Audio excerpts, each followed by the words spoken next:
Հավատքն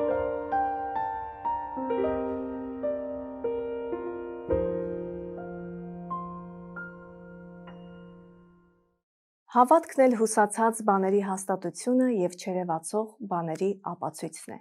Ողջույն, դուք դիտում եք «Հավատքի ուժը» հաղորդաշարը։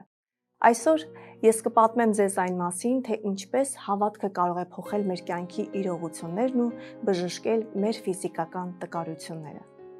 Եկեղեցու պատմության մեծագույն քարոզիչներից Չարլզ Սպերջենի կյանքը լի է եղել փորձություններով, բայց նա միշտ հավատարիմ է մնացել իր հավատքին։ Մի անգամ իր ծառայության սկզբում Լոնդոնում Սպերջենը հիվանդանում է, նրա առողջությունը գնալով ավելի է վատանում, իսկ մարմինը օր-օրի թուլանում։ Չնայած այս ամենին, նա շարունակում է ծառայել մարդկանց և քարոզել Աստծո խոսքը։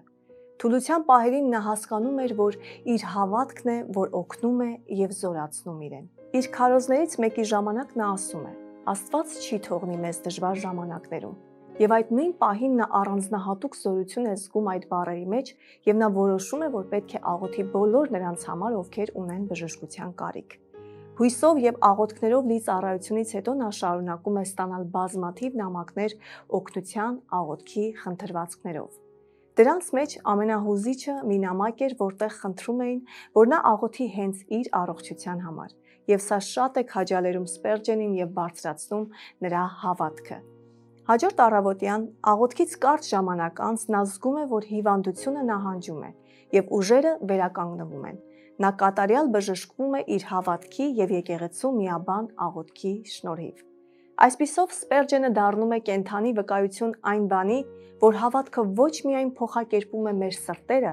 այլ նաև մեր մարմինները, բերելով բժշկություն և նոր կյանք։ Մեզանից յուրաքանչյուրը կարող է բացահայտել իր կյանքում հավատքի այս զորությունը, որն օգնում է հաղթահարել կյանքի յուրաքանչյուր փորձություն։ Միշտ հիշեք, զարմանալի և գերբնական բաներ են կատարվում, երբ մենք հավատում ենք։